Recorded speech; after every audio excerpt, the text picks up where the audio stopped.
یا جبر کے تحت؟ اور جبر کس نے کیا؟ ڈر کی کوئی بات تھی تو مجھے کیوں اطلاع نہیں تھی؟ اور سب سے بڑھ کر یہ کہ ابھی تک کسی کو علم نہیں کہ وہ کہاں شفٹ ہو گئی ہیں۔ منظر، اس میں شک کی کون سی بات ہے کہ وہ لاپتہ ہو گئی ہیں؟ میں نے کہا ممکن ہے انہیں کسی نے اغوا کر لیا ہو، قتل کر دیا ہو، کہیں قید میں ڈال دیا ہو۔ ان امکانات کی طرف تیرا ذہن کیوں نہیں گیا؟ میں نے برہمی سے کہا یار یہ سب کچھ ہے میرے ذہن میں تو رہتا ہی جرائم کی دنیا میں ہوں۔ میرا ذہن غیر معمولی طور پر شک پرست ہے۔ مجھے تمہارا بھی خیال آیا تھا۔ میں نے سوچا تھا کہ محسن نے اپنی بیوی سے بات کرنے کی کوشش کی تو اسے ناکامی ہو گئی۔ اس کی بیوی نے ایسا کیوں نہیں سوچا؟ لیکن ابھی اس بات کو صرف 3 دن ہوئے ہیں۔ میں نے ایس پی سے بات کی تھی۔ اس نے کہا کہ گمشدگی کی رپورٹ تو ہر وقت درج کرائی جا سکتی ہے، مگر جب اسکول والے کہتے ہیں کہ بیگم رضوی نے مکان بدل لیا ہے اور مکان خود انہوں نے کسی بروکر کے ذریعے فروخت کیا ہے، تو اس سے یہ نتیجہ کیسے اخذ کیا جا سکتا ہے کہ انہیں اغوا کر لیا گیا ہے، یا یہ کہ وہ لاپتہ ہو گئی ہیں؟ بروکر نے بتایا کہ مسز رضوی نے خود ہی مکان فروخت کرنے کا ارادہ ظاہر کیا تھا، سودا بھی انہوں نے ہی کیا تھا اور رقم بھی خود ہی وصول کی تھی۔ بروکر نے صرف گاہک سے ملوا کے اپنا کمیشن لیا تھا۔ ہاں ایک بات اور، مکان کا خالی قبضہ دینے کے لیے بیگم رضوی نے 1 ہفتے کی مہلت لی تھی، لیکن اس سے پہلے ہی قبضہ دے دیا گیا۔ قبضہ کس نے دیا تھا؟ بروکر نے۔ اس کا کہنا ہے کہ کوئی شخص اس کی عدم موجودگی میں مکان کے تالے کی چابی دے گیا تھا۔ یہ شخص کون تھا؟ خود بیگم رضوی؟ بروکر کچھ نہیں جانتا، تاہم پولیس کو اس سارے معاملے میں کوئی شک کی بات نظر نہیں آئی۔ منظر بولا ایس پی نے مجھ سے کہا کہ وکیل صاحب، اگر انہوں نے آپ کی خدمات سے فائدہ نہیں اٹھایا اور آپ کو اطلاع نہیں دی تو ان کی مرضی، اس میں خلاف قانون کون سی بات ہے؟ ممکن ہے ابھی تک انہیں فرصت نہ ملی ہو یا خیال نہ آیا ہو آپ کو نئے پتے سے مطالعہ کرنے کا۔ میں اس الو کے پٹھے کو کیسے سمجھاتا کہ میرے شکوک کی بنیاد کیا ہے؟ جو بات مجھے ناقص لگتی تھی وہ اس کے لیے کوئی انوکھی بات نہیں تھی۔ میں نے کہا پھر اب تو کیا کرے گا؟ ہاتھ پر ہاتھ دھرے بیٹھا رہے گا؟ نہیں، میں انہیں تلاش کر رہا ہوں۔ 2-4 دن بعد میں تمام اخبارات میں یہ اعلان شائع کرا دوں گا کہ بیگم رضوی جہاں بھی ہوں مجھ سے رابطہ قائم کریں۔ کوئی جواب نہ ملا تو میں مجبور ہو جاؤں گا پولیس میں گمشدگی کی رپورٹ لکھوانے پر۔ تو نے سخت تشویش میں مبتلا کر دیا ہے مجھے۔ ابھی محسن کو کچھ مت بتانا، بلکہ کسی کو بھی کچھ مت بتانا۔ رابعہ کو بھی سمجھا دینا کہ زبان بند رکھے۔ منظر نے کہا جب تک کہ صورتحال واضح نہ ہو جائے، خدا نے چاہا تو سب ٹھیک ہو جائے گا۔ نہیں منظر، مجھے یہ معاملہ ٹھیک ہوتا نظر نہیں آتا۔ ابھی تو ہم محسن سے یہ بات چھپا لیں گے، لیکن سوال یہ ہے کہ کب تک؟ اگر خود محسن نے کبھی لاہور فون کیا اور خود شیلا سے بات کرنے کی کوشش کی تو کیا ہوگا؟ ظاہر ہے حقیقت کبھی نہ کبھی سامنے آ جاتی ہے، لیکن ابھی تم اس معاملے کو گول کر جاؤ، ہم ذکر ہی نہیں کریں گے اس گفتگو کا۔ تو انہیں تلاش کر منظر، میں کل پھر فون کروں گا اگر موقع ملا۔ ہاں ایک بات اور، تو نے اکرام شیخ سے آخری بار کب بات کی تھی؟ کوئی 1 ہفتہ پہلے۔ اسی روز میری شیلا سے بھی بات ہوئی تھی۔ وہ پوچھتی رہتی تھی مجھ سے کہ کسی کی کوئی خبر آئی۔ تقریباً ہر روز اسی کا فون آ جاتا تھا اور مجھے ہر روز بڑا دکھ ہوتا تھا اور شرمندگی ہوتی تھی یہ کہتے ہوئے کہ میرے پاس اس کے لیے کوئی خوشخبری نہیں۔ اکرام شیخ بھی شیلا سے اور مجھ سے پوچھتا تھا، اب پھر فون کرے گا تو پوچھے گا، اسے ہمارے متعلق بتا دینا کہ ہم خیریت سے ہیں، مگر یہ مت بتانا کہ شیلا اور بیگم رضوی لاپتہ ہو گئی ہیں۔ اگر کال مل گئی تو آج رات میں اس سے بات بھی کر لوں گا۔ اس وقت تم کہاں سے بات کر رہے ہو؟ ہمارے ایک دوست ہیں محمد خان صاحب، ان کے گھر سے۔ ابھی محسن سو رہا ہے اور اسے یہ نہیں معلوم کہ اس گھر میں فون بھی ہے، اسے معلوم ہونے بھی مت دینا۔ تمہارا فون نمبر کیا ہے؟ میں نے کہا مجھے نہیں معلوم، یہاں ہمارا کیا مرضی ہے؟ منظر نے کہا وہ ایس پی سراج تھا نا؟ میں نے کہا تھا کا کیا مطلب؟ کیا اس پر اللہ کا قہر نازل ہو گیا؟ وہ معطل ہو گیا تھا، پھر خبر آئی کہ گرفتاری سے بچنے کے لیے روپوش ہو گیا۔ اس کا سرحد پار کے اسمگلروں سے رابطہ ثابت ہو گیا تھا، رینجر نے اسے پکڑ لیا تھا، مگر وہ اپنی وردی اور عہدے کے اختیار سے فائدہ اٹھا کے نکل آیا۔ اب کچھ پتہ نہیں اس کا۔ چودھری دلاور تو ہمارے پیچھے یہاں بھی پہنچ گیا ہے، باقی شکاری کتے کہاں ہیں؟ پیڈرو اور حاجی عبداللہ لاہور میں تو نہیں ہے؟ منظر نے کہا میرا خیال ہے کہ وہ بھی ہمارے تعاقب میں ہیں اور یہی ہیں۔ ممبئی میں بھی انہیں ایک اپنے جیسا شیطان مل گیا ہے جو دلاور کا بھی باپ ہے۔ کس کی بات کر رہے ہو تم؟ تریونی کی۔ یہاں بدماش ہوتے ہیں پھر بڑے بدماش، اور ان سے بڑے بدماش دادا کہلاتے ہیں۔ تریونی کو تم پردادا سمجھ لو، لیکن خدا نے ہر فرعون کے لیے موسیٰ کا بندوبست کر رکھا ہے۔ ہماری مدد کے لیے اس نے محمد خان کو بھیج دیا۔ اس کے بارے میں تفصیل سے پھر کبھی بتاؤں گا، بشرطِ زندگی۔ تم لوگ ابھی ممبئی میں ہو نا؟ آج اور کل کے بارے میں یقین کے ساتھ کہہ سکتا ہوں کہ 2 دن اور یہاں گزریں گے، لیکن اس کے بعد کا کچھ پتہ نہیں۔ ہم تو ممبئی میں ایک دن بھی رکنا نہیں چاہتے تھے، مگر حالات نے روک لیا۔ اب کوشش یہی ہے کہ جلد از جلد نکل جائیں۔ ایسا کرنا کہ کہیں جانے سے پہلے بتا دینا، میں وعدہ نہیں کر سکتا۔ وہاں تو ہم کسی بھی ٹیلی فون کے کھمبے پر چڑھ کے کہیں بھی بات کر لیتے تھے، یہاں سے فون کرنا آسان نہیں ہے، پھر بھی کوشش کریں گے کہ رابطہ رہے۔ تو نے تو مجھے سخت پریشانی میں مبتلا کر دیا ہے شیلا کی طرف سے۔ وہ کہاں جائیں گی یار، ہوں گی لاہور ہی میں، جب ملیں گی تو سب معلوم ہو جائے گا کہ بات کیا تھی۔ منظر نے میری تسلی کے لیے کہا، مگر اس کے جھوٹ سے میں کیسے مطمئن ہو سکتا تھا۔ میں نے اسے خدا حافظ کہا اور ریسیور رکھ دیا۔ رابعہ کے چہرہ اتر گیا تھا۔ اب مجھے خیال آ رہا تھا کہ میں نے منظر کو فون کر کے غلطی کی، اس سے مجھے کوئی خوشی نہیں ملی اور نہ سکون حاصل ہوا۔ میں نے رابعہ کو بلا کے بھی غلطی کی تھی، بہتر ہوتا اگر میں خود ہی اس سے بات کر لیتا اور وہ خلش میری ذات تک محدود رہتی جو شیلا کے بارے میں غیر متوقع اطلاع سے پیدا ہو گئی تھی۔ میرے ساتھ اب رابعہ بھی دکھی تھی اور میرے پاس اس کے دکھ کا مداوا نہیں تھا۔ تم نے سب سنا؟ میں نے کہا۔ رابعہ نے اقرار میں سر ہلایا۔ میں کسی کو نہیں بتاؤں گی، تم زبان سے نہیں بتاؤ گی، مگر تمہاری صورت چگلی کھائے گی کہ تم کسی غم کو چھپا رہی ہو۔ میں نے کہا، ایسے نہیں جان۔ تو پھر میں کیا کروں؟ رابعہ نے آنکھوں میں آنسو بھر کے کہا۔ رونے لگی ہو ابھی سے؟ میں نے اس کے سر کو سینے سے لگا کے آنسو اپنے ہاتھوں سے صاف کیے۔ ابھی تو کچھ بھی نہیں ہوا، ہونے کو کیا نہیں ہو سکتا۔ میں اور تم آزمائش کے کیسے کیسے مرحلوں سے گزر چکے ہیں، ہم سب نے بہت بڑی قربانیاں دی ہیں اور ہمت نہیں آ رہی ہے۔ مجھ سے میرا گھر، میرے سر سے باپ کا سایہ چھن گیا، تم سے تمہارا گھر اور تمہاری ماں کی محبت چھن گئی۔ محسن کے والدین نہیں رہے، نازو کے ماں باپ اس دنیا سے صدمے اٹھاتے رخصت ہوئے اور بھائی بھی چھڑ گیا۔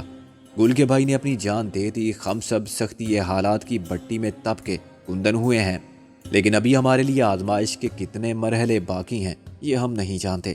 ہمیں آنے والے وقت کے لیے تیار رہنا چاہیے، وہ وقت اچھا ہو یا برا۔ رابعہ نے نظر اٹھا کے مجھے دیکھا۔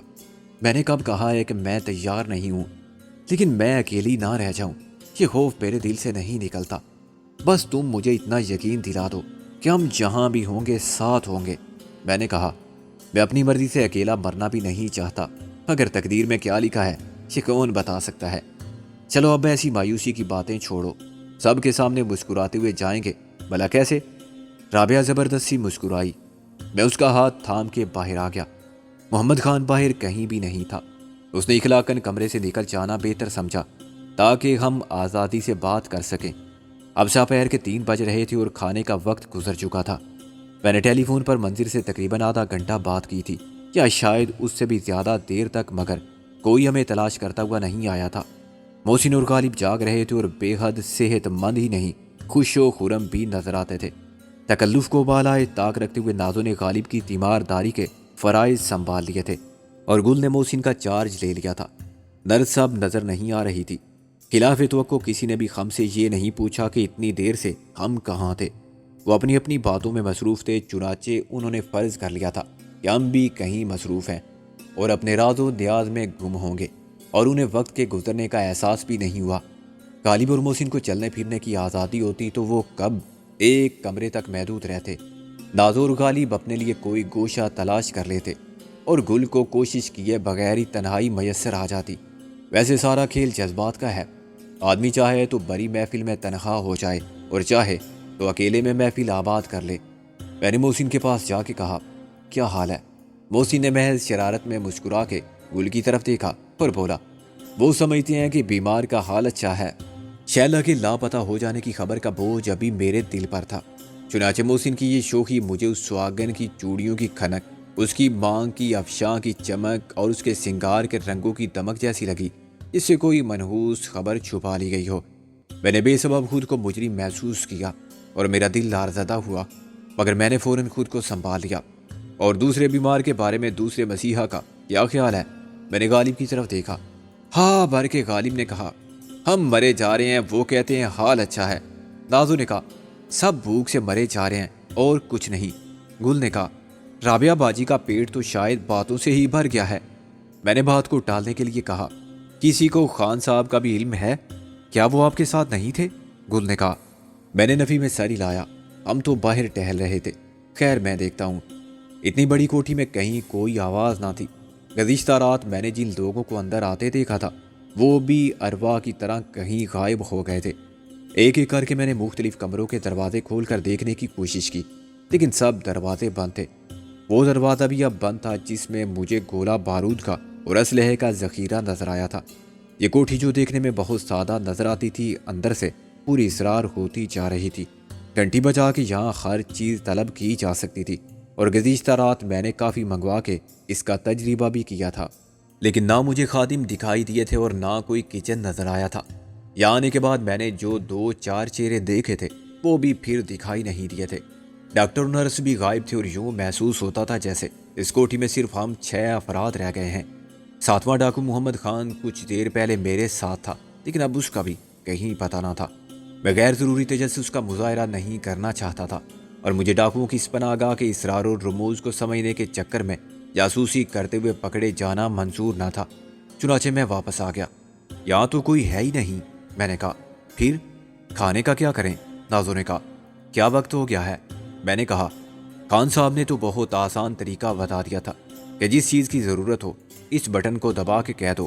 یوں بٹن دبانے کے چند سیکنڈ بعد کسی نے کہا، یس سر۔ میں نے کہا، محمد خان صاحب کہاں ہیں؟ آپ پیغام دے دیں، انہیں بتا دیا جائے گا۔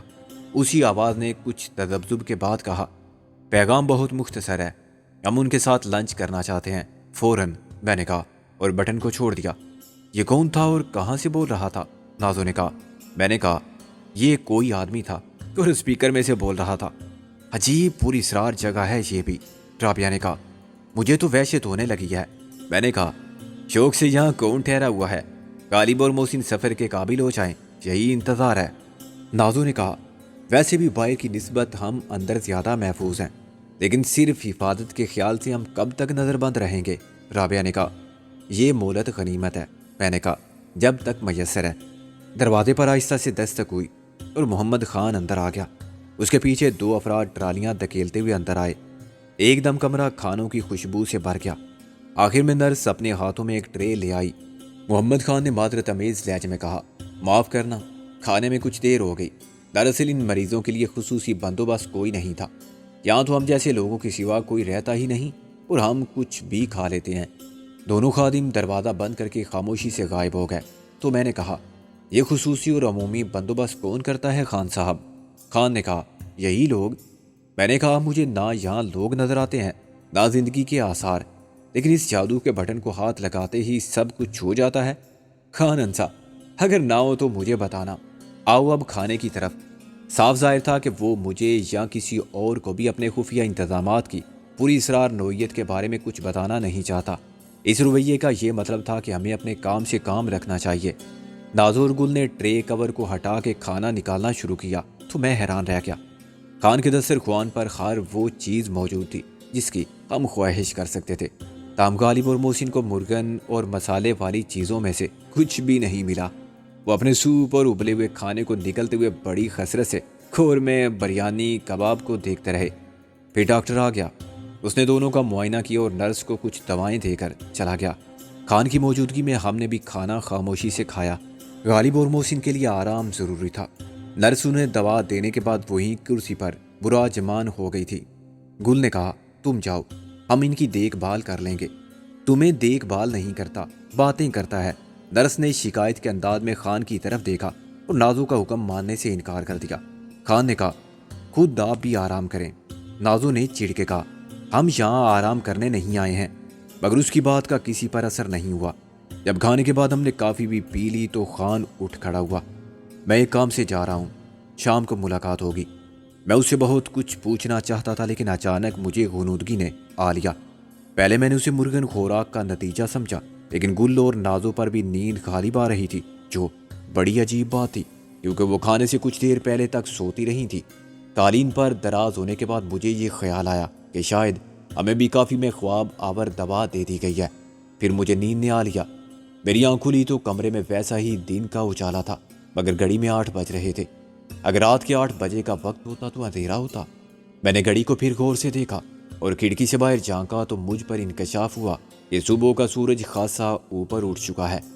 میں مسلسل 16-17 گھنٹے سو کے اٹھا تھا۔ یہ بات میرے لیے ناقابل یقین تھی مگر غلط نہ تھی۔ غالب اور محسن کا سوتے رہنا ان کے حق میں یقیناً اچھا تھا، مگر میں یہ سمجھنے سے قاصر تھا کہ خان صاحب نے ہم سب کو ان کے ساتھ ہی کیوں سلا دیا۔ خواتین میں صرف گل جاگ رہی تھی اور عجب بے خودی کی کیفیت میں محسن کے بیڈ سے لگی اسے دیکھے جا رہی تھی۔ میرے کھنکارنے پر وہ چونکی۔ آپ اٹھ گئے سکندر بھائی؟ مجھے تو ایسی ٹوٹ کے نیند آئی۔ میں نے کہا ان دونوں کو بھی اٹھاؤ، حد ہوتی ہے گھوڑے بیچ کر سونے کی۔ ہم مستبل بیچ کر سوتے رہے۔ نازور پھر رابعہ نے آنکھیں کھولنے کے بعد مجھ سے وقت پوچھا، اور جب میں نے بتایا کہ صبح ہوئے بھی دیر ہوئی تو انہیں یقین نہ آیا، لیکن گل نے تصدیق کی۔ یعنی شام گزر گئی، پھر رات بھی گزر گئی اور ہم سب کی آنکھ ہی نہیں کھلی۔ نازو نے جمائی لے کر آنکھیں ملتے ہوئے کہا اور اپنے پریشان بال سمیٹنے لگی۔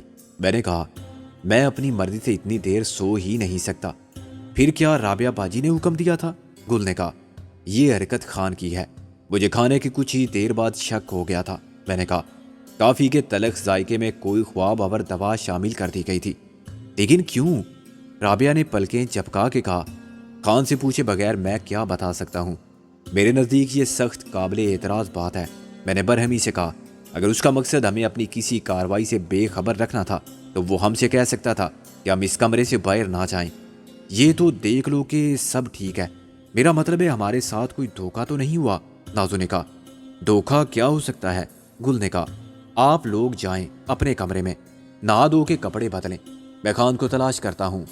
وہ سوٹ کیس بھی تو آپ لوگوں کے پاس تھا جس میں ہمارا سب کچھ ہے۔ وہ تینوں چلی گئیں تو میں کچھ دیر اندر ہی اندر تاؤ کھاتا رہا۔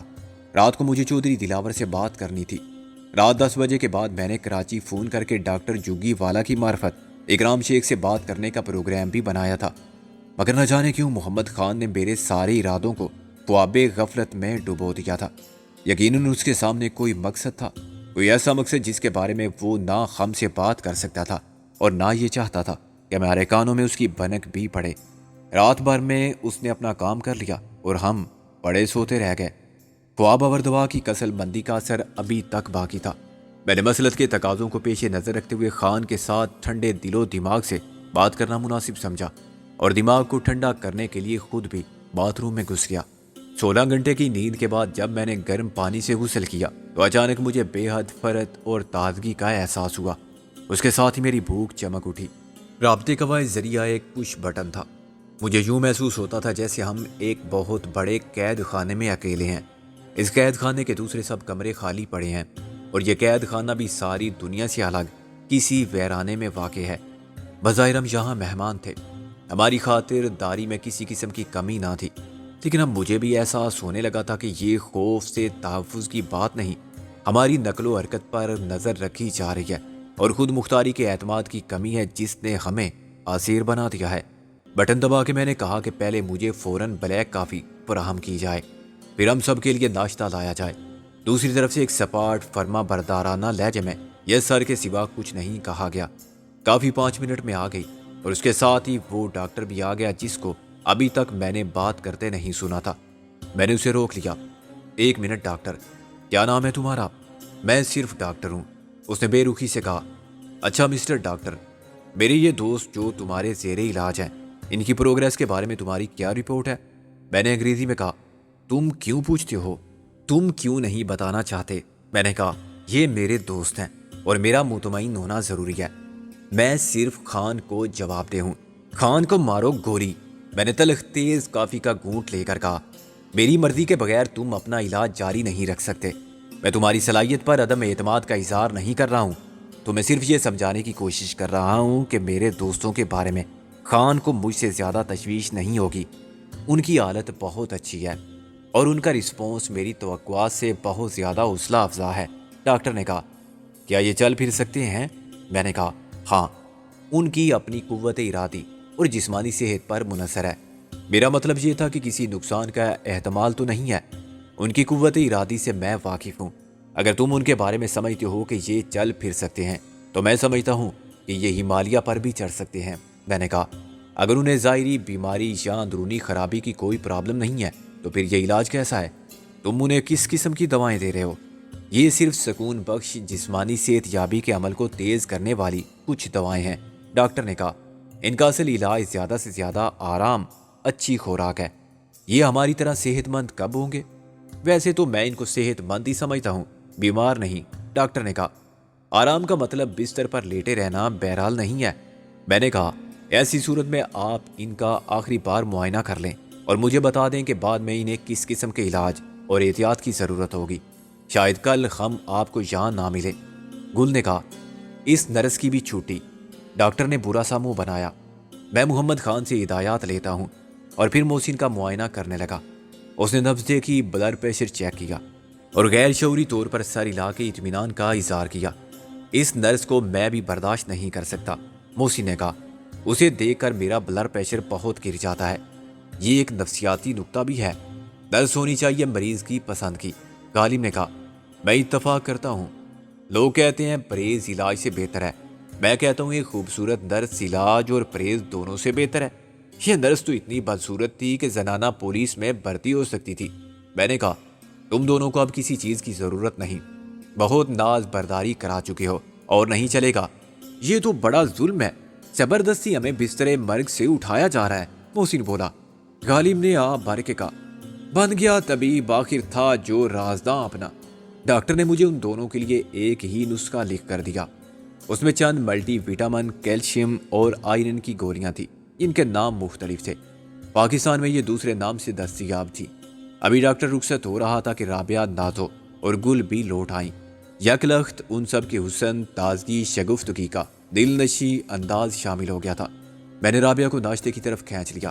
آؤ بھائی، ہم تو شروع کریں۔ رابعہ نے کہا، یہ کیا بدتمیزی ہے، کچھ صبر کرو۔ میں نے کہا، بھائی غالب اور محسن بیمار ہیں، ممکن ہے ان کی وجہ سے تیماردار بھی کچھ نہ کھائیں، ہم کیوں بھوکے رہیں ان کی خاطر؟ غالب نے کہا، نازو سب کچھ کر سکتی ہے میری خاطر، کیوں نہیں؟ نازو نے غالب کی جانب پیش قدمی کی۔ میں تم کو اٹھا کر اپنے پیروں پر کھڑا کر سکتی ہوں، تھوڑی سی ورزش کرا سکتی ہوں جس سے تم بالکل فٹ ہو جاؤ گے، تمہارے جسم کے سارے کل پرزے بالکل ٹھیک کام کرنے لگیں گے۔ تمہارا صحیح علاج یہی ہے۔ جب غالب نے دیکھا کہ نازو کا موڈ قاتلانہ ہے تو اس نے بستر سے اٹھ کر باتھ روم کی طرف دوڑ لگاتے ہوئے کہا، میں آج ہی خان سے کہوں گا کہ اس نرس کو نہ جانے دے، وہ بدصورت ہے تو کیا، شرافت تو ہے اس میں۔ نازو نے کہا، تم 5 منٹ میں غسل صحت کر کے نہ آئے تو میں کر لوں گی ناشتہ۔ غالب نے باتھ روم کے دروازے سے سر نکال کے کہا، اتنی جلدی ہے تو اپنا اور میرا ناشتہ لے کر اندر آؤ، اور پھر فوراً دروازہ بند کر لیا۔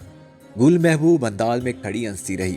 رابعہ نے سمجھ لیا تھا کہ وہ بھی محسن کے ساتھ ہی ناشتہ کرے گی، چنانچہ اس نے میرا ساتھ دیا۔ رابعہ نے آہستہ سے کہا، کسی بہانے محسن کو بتا دینا چاہیے، صاف نہ صحیح اشاروں میں۔ میں نے کہا، ابھی نہیں۔ رابعہ نے کہا، تم دیکھ نہیں رہے گل کس طرح خوش فہمی کے جال میں گرفتار ہو رہی ہے؟ محسن کا رویہ غلط ہے، کیا وہ خود نہیں سمجھتا یہ بات؟ میں نے کہا، میرا خیال ہے قصوروار ہم بھی ہیں۔ ہم نے گل کو شیلا کے وجود سے بے خبر رکھا۔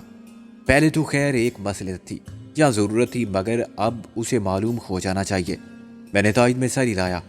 گل کو سمجھا دینا بہتر ہے، مگر ایسے کہ وہ آسانی سے سمجھ لے، کوئی مشکل پیدا نہ ہو اس کے لیے یا ہمارے لیے۔ محمد خان ایک دم اندر آ گیا۔